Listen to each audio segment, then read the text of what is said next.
ஒரு தனியார் தொலைக்காட்சி உயர்நீதிமன்ற வளாகத்தில் நடந்த பிரச்சனையை எந்த ஆய்வும் செய்யாமல், உறுதிப்படுத்தாமல், பாதிக்கப்பட்டவனாக கருதப்படுகிற அந்த வழக்குரைஞரிடம் கூட பேட்டி எடுக்காமல், அந்த தனியார் தொலைக்காட்சி தான் அதை முதலில் பைக் மீது திருமா கார் மோதியது என்று பதிவு செய்து பரப்புகிறார்கள். அதுதான் பிரச்சனைக்கு முதல் தீப்பொறி. நடந்த சில நிமிடங்களில் அந்த வீடியோ அவர்களின் இணையதளத்தில் பதிவேற்றம் செய்யப்படுகிறது. 2:34க்கு சம்பவம் நடந்ததாக தெரிகிறது. 2:39க்கே அந்த தொலைக்காட்சியின் டிஜிட்டல் சைட் அதுல போய் அதை அப்டேட் பண்றாங்க, போஸ்ட் பண்றாங்க. அதுக்கு பிறகு எடிட் பண்ணி வெளியே போடுறாங்க, தலைப்பு போட்டு. முன்னால் இருந்து வீடியோ எடுத்தது யார் என்று இதுவரையில் யாரும் விசாரிக்கவில்லை. இது நடக்கப் போகுதுன்னு அவனுக்கு எப்படி தெரியும்? 20 செகண்ட், 20 நொடிகள் கூட என் வண்டி அங்கே நிற்கவில்லை. என் கார் கண்ணாடி திறக்கப்படவில்லை. என் வண்டியிலிருந்து யாரும் இறங்கவே இல்லை. கும்பல் கூடினார்கள், ஓடினார்கள். அப்படியே என் கார் கடந்து விட்டது. அந்த தனியார் தொலைக்காட்சி வெளியிட்ட வீடியோவை பார்த்த பிறகுதான் இப்படி ஒரு சம்பவம் நடந்ததே நமக்கு தெரியும். ஆனால் அடித்து கொல்லுங்கடா என்று திருமாவளவன் சொன்னார் அப்படின்னு ஒவ்வொரு ஆள்கிட்டையும் தனித்தனியா பேட்டி எடுத்து போடுறாங்க அடுத்த சில நிமிடங்கள்ல. இப்ப இந்த தொலைக்காட்சி இது மாதிரி இன்னைக்கு தமிழ்நாட்டுக்குள்ள ஒரு 5-6 தொலைக்காட்சிகளை மொத்தமா பிஜேபி RSS குத்தகை எடுத்துக்கிச்சு. அவங்க வேலையே சனாதனத்தை எதிர்க்கக்கூடியவர்களை எதிர்ப்பது, அவர்களுக்கு எதிரான அவதூறுகளை பரப்புவது. 10 ஆண்டுகளுக்கு முன்பு நான் புளியந்தோப்பில் நடந்த ஒரு பொதுக்கூட்டத்திலே பேசுகிற போது, டிசம்பர் 6 புரட்சியாளர் அம்பேத்கருடைய நினைவு நாள் பொதுக்கூட்டம். அப்ப காளிமுத்து தான் அங்க கமிஷனரா இருந்தார், IPS. அப்ப நான் பேசும்போது என்ன சொன்னேன், 400 ஆண்டு கால பழமை வாய்ந்த பாபர் மசூதியை நீங்கள் இடிப்பதற்கு சொன்ன காரணம், அந்த இடத்தில்தான் ராமர் பிறந்தார், ராமர் கோவில் இருந்தது, அதை இடித்துவிட்டு பாபர் மசூதியை கட்டிவிட்டார்கள் என்று சொல்லுகிறீர்கள். 400 வருஷத்துக்கு முன்னால இருந்திருக்கலாம், சரி, நாம் இல்லை என்று வாதிடவில்லை, இருந்திருக்கலாம். அதற்காக இதை இடித்துவிட்டுத்தான் அங்கே கோயிலை கட்ட வேண்டுமா? அப்படி ஒவ்வொரு பெருமாள் கோவிலையும் சிவன் கோவிலையும் போய் ஆய்வு செய்து பார்த்தால், சிவன் கோவில் பெருமாள் கோவில் இருந்த இடங்களிலெல்லாம் முன்பு புத்த விகார்கள் இருந்தன என்று ஆய்வுகள் சொல்லுகின்றன. திருப்பதி கோவிலே புத்த விகார் தான் என்று ஒருவன் ஆய்வு செய்து PhD பட்டம் வாங்கியிருக்கிறான். அவன் பெயர் ஜமனதாஸ். கூகுள்ல கூட போய் பாருங்க, அந்த ஆய்வு கட்டுரையே இருக்கு. இப்ப அவன்லாம் கிளம்புனா என்ன ஆகிறது? இந்த இடத்துல புத்த விகார் தான் இருந்ததுன்னு சிவாலயங்களையும் பெருமாள் கோவில்களையும் இடிக்க தொடங்கினால் என்ன ஆகும் நாடு? ஏன் நீங்கள் பக்கத்திலே, மசூதிக்கு பக்கத்திலே ஒரு ராமர் கோயில் கட்டிக்கொண்டால் என்ன என்று பொருள்பட நான் பேசினேன். இது அப்படியே திரித்த தொலைக்காட்சி தான் அந்த தொலைக்காட்சி. சிவாலயங்களை இடிப்போம், திருமாவளவன் ஆவேசம் அப்படின்னு டைட்டில் போட்டான். நான் சொன்ன இன்டர்பிரேஷனே வேற. நீங்க ராமர் பிறந்த கோவில், ராமர் கோயில் இருந்த இடத்துல 400 வருஷத்துக்கு முன்னால அந்த இடத்துல இருந்தது, அது இருந்த இடத்துல மசூதியை கட்டிட்டீங்க, அதனால நாங்க இடிச்சிட்டு தான் அந்த இடத்துல ராமர் கோயில் கட்டுவோம் சொல்றீங்களே, அது என்ன நியாயம்? பக்கத்திலே பல ஏக்கர் நிலத்தை வாங்கி உங்களால கட்ட முடியாதா அதே அயோத்தியாவில்? இதுதான் என்னுடைய கொஸ்டின், என்னுடைய கேள்வி இதுதான். ஆனா அது எப்படி திருச்சி அவதூறு பரப்புனாங்க பாருங்க. அதே மாதிரி கொரோனா டைம்ல நான் ஆன்லைன்ல பேசுறேன். அது பெரியார் பிறந்த நாள், செப்டம்பர் 17. எங்கேயோ ஐரோப்பிய நாட்டில இருந்து ஒரு தம்பி அதை ஒருங்கிணைக்கிறாரு. நான் பேசும்போது மனுஸ்மிருதியை பத்தி பேசுறேன். இப்ப ஐயாங்கெல்லாம் சொன்னாங்கல்ல, அம்பேத்கர் எரித்தார், பெரியார் எரித்தார், அந்த வரலாறெல்லாம் நம்ம படிச்சதுனால படிச்சதை பேச தூண்டுது. படிச்சதை பேசாம இருக்க முடியாது இல்லையா?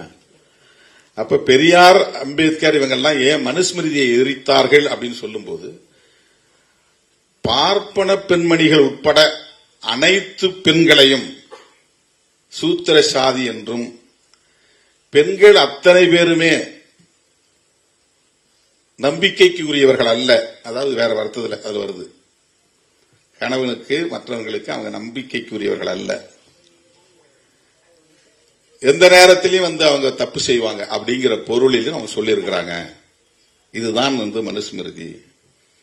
இப்ப ஒட்டுமொத்த பெண் குலத்தையே இழிவுபடுத்துவதாக இது இருக்கிறது அப்படிங்கிற அது ஒரு இன்டர்பிரேஷன் நான் சொல்றேன். உடனே இந்து பெண்களை விபச்சாரிகள் என்றார் திருமாவளவன் அப்படின்னு ஒரு டைட்டில் போட்டு அவதூறு பரப்பினாங்க.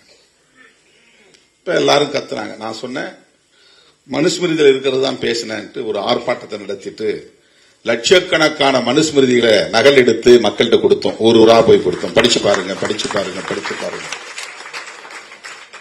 அது ஒரு பெரிய மாத கணக்கில் நிறைய இடங்கள்ல நிகழ்ச்சி நடத்தணும். எல்லாம் வாய் மூடிக்கிட்டாங்க.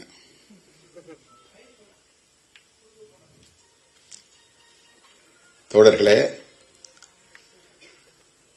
அவர்கள் இந்த பிரச்சனையில் உடனே ஒரு 100 வீடியோ போட்டிருப்பாங்க. 20 பேர் உள்ள பூந்து பார் கவுன்சிலுக்குள்ள கொடூரமா தாக்கினார்கள். அவர் இப்ப உயிர் போற நிலையில படுத்து கிடக்கிறாரு. 15 நாள் ஹாஸ்பிட்டல்ல கிடக்கிறாரு. அப்படி ஒண்ணும் இல்ல. ஆனா ஹாஸ்பிட்டல்ல போய் இப்படி படுத்து நாடகம் ஆடுறாங்கிறத சொல்றதுக்காக நான் என்ன சொன்னேன், ஒரு 4 தட்டு தட்டினாங்க, ஒழுங்கா கூட அடிக்கல. ஆனா அவன் போய் படுத்து கிடக்கிறான். இதான் அது கண்டென்ட், அதனுடைய பொருள். திருமாவளவன் பாரு வன்முறையை தூண்டுகிறார். இப்ப அடிக்க சொல்றாருல, இவரு இப்படி பேசுறவர் அப்ப அடிக்க சொன்னது உண்மைதானே அப்படின்னு ரெண்டையும் காரலேட் பண்றாங்க. இப்ப வீடியோ கிடைச்சிருக்கு, ஃபுட்டேஜ். அவங்க பேசின வாய்ஸ் எல்லாம் மியூட் பண்ணிட்டு கொடுத்துட்டாங்க. உள்ள என்ன பேசுறாங்க சும்மா ஒரு 30 செகண்ட்ஸ்க்குள்ள எல்லாம் நடந்து முடிஞ்சு போகுது. 30 நொடிகள்ல அவன் ஓடுறான். உள்ள போயிட்டு 53 நிமிஷம் அந்த பார் கவுன்சில்ல இயல்பா இருக்கிறான். அங்க போறான், இங்க வரான், அவரை பாக்குறான், இவரை பாக்குறான், உட்கார்றான், பேப்பர் படிக்கிறான், எழுதுறான், நல்லா ஆரோக்கியமா இருக்கிறான். போலீஸ் வாப்பான்னு ஸ்டேஷனுக்கு கூப்பிட்டு போறாங்க. ஸ்டேஷன் போடுறதும் பொத்துன்னு கீழே விழுந்துட்டான். அப்படி உடனே ஆம்புலன்ஸ் கூடுங்க, ஆம்புலன்ஸ் கூப்பிடுங்க, ஆம்புலன்ஸ் கூப்பிடுங்க கத்துறாங்க. உடனே ஆம்புலன்ஸ் ஏத்திட்டு போறாங்க. போய் அங்க டியூப் வைக்கிறாங்க, கழுத்துல பேடு போடுறாங்க. உடனே முக்கியமான தலைவர்கள் எல்லாம் போன் பண்ணி வர சொல்றாங்க. எல்லாம் பாக்குறாங்க. 10 நாள் ஹாஸ்பிட்டல்ல. எவ்வளவு பெரிய நாடகம் பாரு. இதனுடைய நோக்கம் என்ன? அந்த தனியார் தொலைக்காட்சியில காட்டின வீடியோவுக்கு அடுத்து 35வது நிமிஷத்துல அண்ணாமலை ட்வீட். உடனே எச் ராஜா, அப்புறம் நயினார் நாகேந்திரன், அப்புறம் கஸ்தூரி, வானதி சீனிவாசன், இவங்கெல்லாம் யார்?